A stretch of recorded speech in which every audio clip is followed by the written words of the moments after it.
여러분 안녕하십니까? 포항 MBC 뉴스입니다. 오늘은 어제보다도 더 온화한 날씨가 예상됩니다. 아침 기온 어제보다 5도가량 크게 올랐는데요. 당분간 큰 추위는 없겠습니다만 비가 자주 내리겠습니다. 조주경 기상캐스터입니다. 오늘은 건조함을 조금 달래줄 비 소식이 있습니다. 오늘 저녁부터 차츰 비가 내리기 시작해 내일 아침이면 대부분 그칠 텐데요. 예상되는 비의 양은 1mm 내외로 적겠습니다. 오늘 아침 기온도 큰 폭으로 올랐습니다. 다만 안개에는 주의가 필요한데요. 내륙을 중심으로는 가시거리 1km 미만의 안개가 끼는 곳이 있겠으니 출근길 교통안전에 주의하시기 바랍니다. 이어서 자세한 지역별 날씨 보시면 오늘 경북 동해안의 하늘은 맑다가 오후부터 차츰 흐려지기 시작하겠습니다. 한낮 기온은 11도에서 13도로 어제와 비슷하거나 조금 높겠습니다. 울릉도와 독도의 하늘도 맑다가 흐려지기 시작해 저녁부터는 비가 내리겠습니다. 한낮 기온은 울릉도와 독도 10도로 예상됩니다. 동해바다의 물결은 0.5에서 최고 2m로 잔잔하게 일겠습니다. 이번 주는 추위 걱정은 안 하셔도 되겠습니다. 다만 일요일까지 계속해서 비가 내렸다 그쳤다를 반복하겠습니다. 날씨였습니다. 월성원전 지하수에서 삼중수소가 검출되는 근본 원인으로 전문가들은 사용 후 해결료 저장수조의 누설 가능성이 가장 높다고 보고 있습니다. 이미 외국에서도 유사한 사례가 보고됐는데요. 저장수조 누설을 막기 위해 수조 내벽에 에폭시 라이너를 칠하긴 했지만 이것만으로는 누설을 막는 데 근본적인 한계가 있다는 지적이 나옵니다. 장미쁨 기자가 연속 보도합니다. 월성원전 사용 후 핵연료 저장조는 원자로에서 사용한 핵연료봉이 담긴 수조인데 콘크리트로 만든 수조 자체에는 방수 기능이 없습니다. 이 때문에 수조 내부에 에폭시로 방수 도장을 하는데 두께가 불과 1mm에 불과합니다. 더구나 방사선 농도가 높은 핵연료 수조의 특성상 열화 현상이 자주 발생하고 수시로 보수 작업도 이뤄지고 있습니다. 실제로 최근 3년 동안 월성원전에서는 핵연료 수조의 에폭시 라이너에서 500여 건의 열화 손상이 발생했습니다. 에폭시 라이너가 유기성이에요. 방사선 맞으면 성질이 바뀌어요. 경화돼요. 그래가지고 시간이 오래가면 그게 깨져요. 깨지고 누설되고. 월성원전 4개 원자로의 사용 후 핵연료 저장조에서는 2010년 이후 14차례나 에폭시 라이너 보수가 실시됐습니다. 특히 월성 4, 5기의 경우 핵연료 저장 수조를 2019년 보수한 이후 지하수 집수정의 삼중수소 농도가 30%나 감소한 것으로 나타났습니다. 에폭시 문제가 핵연료 저장조 누설의 직접적 원인임을 반증하는 사례입니다.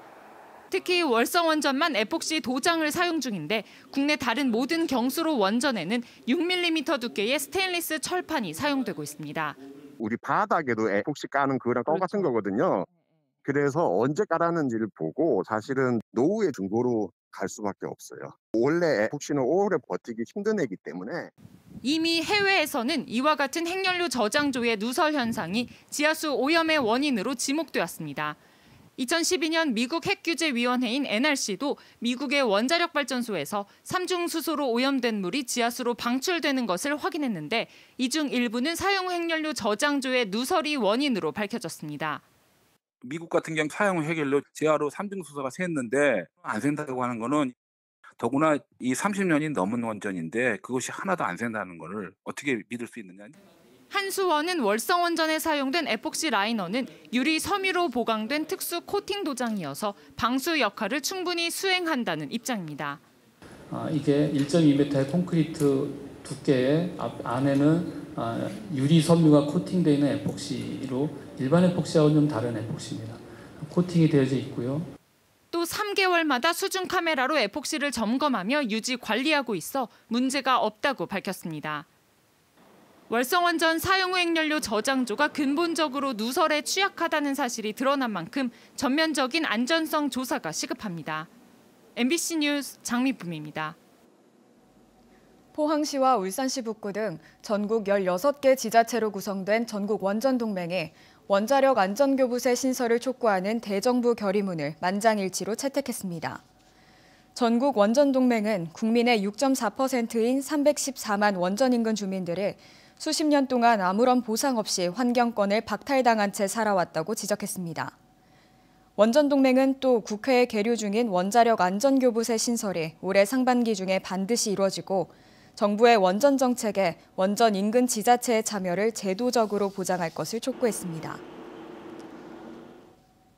포항 MBC 특집 다큐멘터리 그 쇠물 쓰지 마라와 관련해 포스코가 해당 기자 개인을 상대로 5천만 원의 손해배상을 청구했습니다. 편파적인 보도로 포스코의 명예를 훼손했다는 건데요. 대기업이 기자 개인을 상대로 거액의 소송으로 비판적인 언론에 재갈을 물리는 행위라는 비판이 잇따르고 있습니다. 박성아 기자가 보도합니다. 포항제철소의 직업병과 공해 문제를 다룬 포항 MBC 특집 다큐멘터리 그 쇳물 쓰지 마라. 폐암과 백혈병, 류게릭병 등 수십 년간 외면받아온 제철소 직업병 문제와 대기오염으로 고통받는 주민들의 실태를 고발했습니다.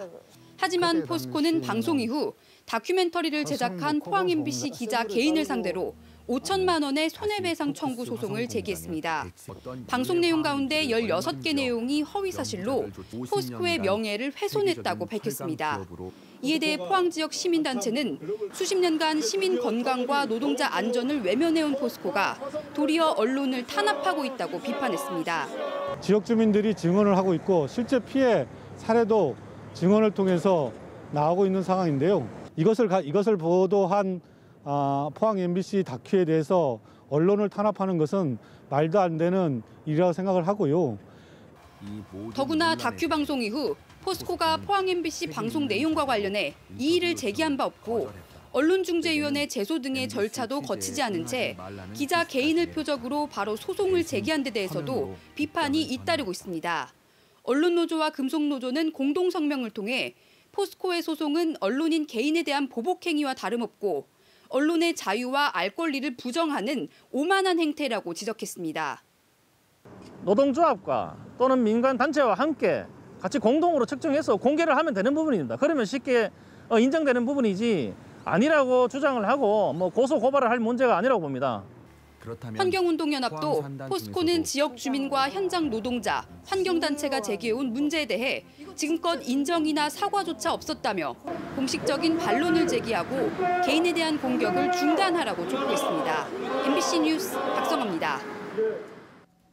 포항제철소 근로자들과 주변 마을의 환경 오염 피해를 둘러싼 논란이 뜨거운데요. 같은 회사, 같은 공정의 사업장을 곁에 둔 광양제철소 주변 마을 주민들도 수십 년간 이어져 온 고통을 호소하고 나섰습니다. 마을 주민들은 제철소에서 날아든 물질을 수거해 자체적으로 성분 분석까지 의뢰하기도 했는데요. 그 결과가 심각했습니다. 조희연 기자가 취재했습니다. 좁은 바닷길 사이로 광양제철소를 마주보고 있는 여수시 묘도동. 지붕을 타고 흘러내린 빗물을 받아놓은 통에 새까만 가루가 가득합니다. 가루에 자석을 갖다 대니 한 움큼이 따라 올라옵니다. 마을 골목은 물론 인근 텃밭도 쇳가루 천지. 주민들은 광양제철소가 생긴 이래 수십 년째 나타나는 현상이라고 말합니다.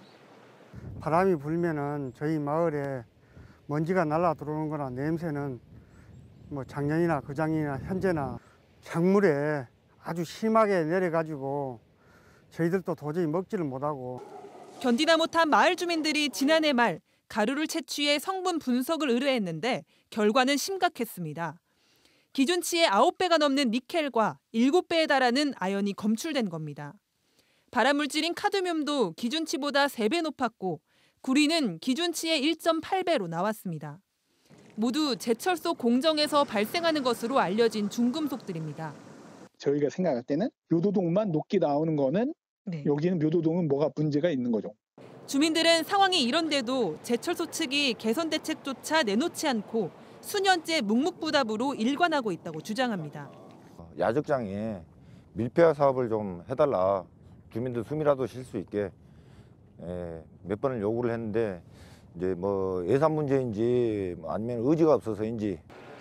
또 포스코가 이미 마을에 직접 측정기를 세워 중금속 수치를 측정하고 있는데도 해당 자료를 주민들에게는 공개하지 않고 있다고 반발하고 있습니다. 개선되기보다는 그냥 현재 상태로 계속 되어 오고 있는 그런 심각한 지경에 있는 거죠. 가장 지금 생명하고 직결되어 있는 문제인데 그런 장치가 있음에도 불구하고 만약에 공개가 안 된다면. 이에 대해 포스코 광양제철소는 비산먼지를 저감하기 위한 밀폐화 사업 예산을 올해부터 편성해 순차적으로 진행할 계획이라고 답했습니다. 중금속 수치 측정 자료는 데이터의 객관성을 확보하기 어려워 정보 공개가 어렵다는 입장. 포스코 양대 제철소 주변에서 동시에 환경 피해 논란이 터져 나오면서 사측이 보다 투명하고 책임 있는 대책을 내놓아야 한다는 지적이 나옵니다. MBC 뉴스 조희원입니다. 국무총리실 소속 포항지진진상조사위원회가 지난 4일간 포항에서 포항 지진 원인인 지열 발전 관련 문서를 검토하는 등 현지 조사 활동을 벌였습니다. 지진 피해 주민들은 철저한 조사를 통해 하루빨리 관계자 처벌과 정부의 공식적인 사과가 이뤄지길 바라고 있습니다. 박상환 기자가 보도합니다. 포항지진특별법에 따라 구성된 국무총리실 소속 포항지진 진상조사위원회가 포항에서 실지조사를 시작했습니다. 조사위는 시청에 검사장을 마련해 지난 18일부터 3일 동안 지열 발전 사업과 관련한 문서를 검토하고 당시 관련 공무원을 면담했습니다. 정부조사연구단과 감사원 감사에서 촉발 지진이라는 것이 밝혀졌습니다만 거기에 대해서 좀 더 세부적으로 해서 지진의 원인이라든가 책임자 규명이라든가 이런 부분에 대해서 좀 더 구체적으로 조사를 하고 있습니다. 포항 촉발지진 범시민대책위원회는 촉발지진의 원인을 제공한 정부의 공식 사과와 철저한 진상조사를 촉구했습니다. 형사 책임 여부를 가리기 위해 검찰이 수사에 착수했지만 여전히 오리무중이란 겁니다. 분명히 촉발지진을 일으키는 원인이 있을 거라고 봅니다. 그럼 거기에 핵심되는 책임자는 민간인이든 또 아니면 관계자든 누구든 바로 형사 고발해서 처벌을 받게 해야 됩니다. 정부는 이런 포항 주민에게 많은 피해를 줘도 아직까지 공식적으로 사과를 안 합니다. 지진조사위는 법률 전문가와 재난피해구제 전문가 등 9명으로 구성됐으며 특별법에 따라 포항지진 발생 원인과 책임 소재 등 관련 진상을 규명하기 위해 지난해 4월 국무총리 소속으로 출범했습니다. 조사위는 포항시를 시작으로 촉발지진 관계기관과 기업 등에 대한 진상조사를 이어갈 예정입니다. MBC 뉴스 박상환입니다. 경주터미널에서 경주 IC를 연결하는 강변로가 올 하반기 조기 개통됩니다. 경주시는 내년 4월 완공 예정이던 강변로 2.24km를 오는 10월로 개통을 앞당기기로 했습니다. 총 사업비 470억 원이 투입되는 강변로는 현재 공정률이 70%로 조기 개통되면 관광객들의 시내 접근성이 향상돼 관광 경기 활성화에 도움이 될 것으로 기대됩니다. 경주시의 노인복지 예산이 지난해보다 193억 원 늘어난 1,786억 원이 편성됐습니다. 노인복지 예산이 늘어남에 따라 만 65세 이상 노인들에게 월 최대 30만 원을 지급하는 기초연금 지급 대상 선정 기준을 기존 소득 하위 40%에서 70%까지 확대했습니다.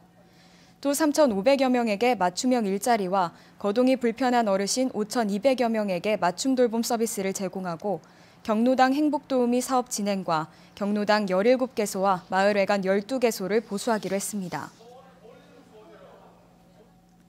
영덕군이 코로나19 장기화에 따라 호흡기 전담 클리닉을 설치해 운영한다고 밝혔습니다. 호흡기 전담 클리닉에선 코로나19가 의심될 경우 선별진료소로 옮겨 역학조사와 진단검사를 시행합니다. 영덕군 보건소는 교차 감염을 막기 위해 예약 점수를 통해 오전 9시부터 낮 12시까지만 호흡기 전담 클리닉을 운영합니다. 6.25 전쟁에 참여해 목숨을 바친 전사자의 유해가 70년 만에 유족의 품으로 돌아왔습니다. 국방부는 올해도 유해 발굴을 통해 유족을 찾아주기로 했습니다. 한태현 기자가 보도합니다. 지난 1951년 6.25 전쟁에 참여했다 1.4 후퇴 때 목숨을 잃은 고 전원식 일병의 유해가 전일병의 고향인 청도에 도착하는 순간입니다. 사진도 없는 영정이 들어오자 행사장이 숙연해집니다. 흙이 묻은 검은 머리빛과 녹이 쓴 옷핀, 군복에 달린 14개의 단추 등 23점만이 전일병의 유품입니다. 아버지 없이 70년 동안 살아온 딸의 눈에는 눈물만 가득합니다. 서러운 마음 보입니다. 지금 무슨 이야기도 못하겠고 아버지 얼굴도 못 보는 전사자는 지난 2015년 10월 경기도 가평에서 두개골을 포함한 완전한 유해 형태로 발견됐습니다. 고 전 일병의 신원 확인은 지난 2000년 6.25 전사자 유해 발굴 사업을 시작한 이후 157번째입니다. 아내와 2살배기 딸을 남겨두고 국가를 위해 전쟁터에 목숨을 바친 고 전 일병의 유해는 국립현충원에 안장됩니다. 6.25 전사자 13만여 명 가운데 유골이 발굴된 전사자는 만여 명. 국방부 유해 발굴 감식단은 아직도 수습되지 못한 채 이름 모를 사냐에 잠든 12만여 명의 전사자를 찾아 가족의 품으로 돌려주고 있습니다. 유가족의 시료 채취에 참여하시게 되면 6.25 때 전사하신 분들의 가족분들을 찾을 수 있기 때문에 적극적으로 시료 채취에 동참해 주시기를 다시 한번 부탁드리겠습니다. 경상북도는 신원이 확인된 유가족 가운데 40%인 62명이 경상도 지역에 살고 있고 65살 이상 유공자들이 이용할 수 있는 공간이 없다며 국가보훈처에 국립보훈요양원 건립을 건의했습니다. MBC 뉴스 한태현입니다. 포항시는 지역 기독교 교단별 대표자들과 간담회를 갖고 코로나19의 장기화에 따른 시민의 안전과 건강을 위해 적극적인 방역 협조를 요청했습니다. 간담회에는 이강덕 포항시장과 지역의 기독교계를 대표하는 16개 교단 대표자들이 참석해 지역의 현안 사항에 대한 설명과 기독교계의 의견을 청취하는 순으로 진행됐습니다.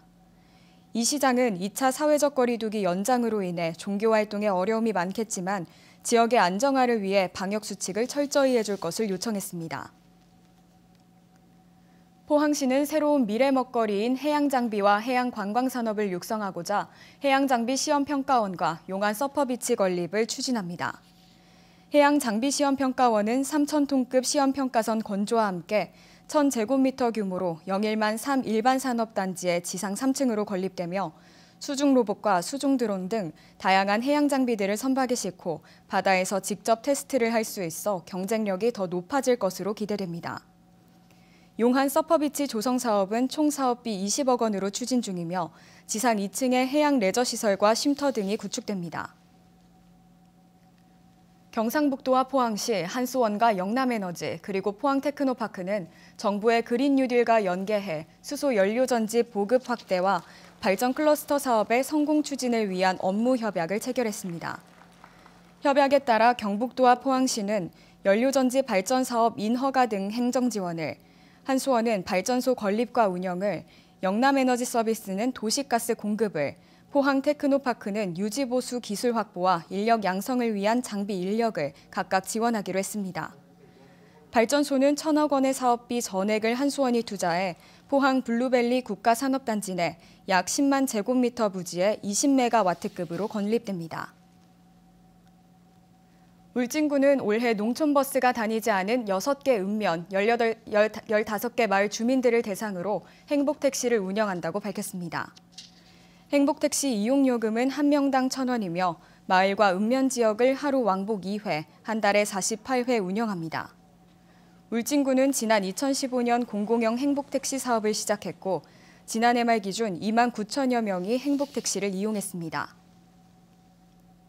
경북교육청이 올해 취약 대상 아동 2만여 명에 대한 예비 소집을 실시하고 아동의 소재와 안전을 확인했다고 밝혔습니다.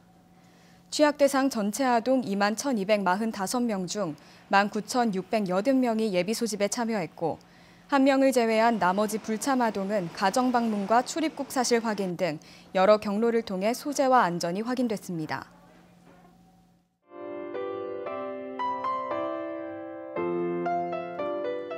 오늘은 건조함을 조금 달래줄 비 소식이 있습니다. 오늘 저녁부터 차츰 비가 내리기 시작해 내일 아침이면 대부분 그칠 텐데요. 예상되는 비의 양은 1mm 내외로 적겠습니다. 오늘 아침 기온도 큰 폭으로 올랐습니다. 다만 안개에는 주의가 필요한데요. 내륙을 중심으로는 가시거리 1km 미만의 안개가 끼는 곳이 있겠으니 출근길 교통안전에 주의하시기 바랍니다. 이어서 자세한 지역별 날씨 보시면 오늘 경북 동해안의 하늘은 맑다가 오후부터 차츰 흐려지기 시작하겠습니다. 한낮 기온은 11도에서 13도로 어제와 비슷하거나 조금 높겠습니다. 울릉도와 독도의 하늘도 맑다가 흐려지기 시작해 저녁부터는 비가 내리겠습니다. 한낮 기온은 울릉도와 녹도 10도로 예상됩니다. 동해바다의 물결은 0.5에서 최고 2m로 잔잔하게 일겠습니다. 이번 주는 추위 걱정은 안 하셔도 되겠습니다. 다만 일요일까지 계속해서 비가 내렸다 그쳤다를 반복하겠습니다. 날씨였습니다. 이상으로 포항 MBC 뉴스를 마칩니다. 여러분 고맙습니다.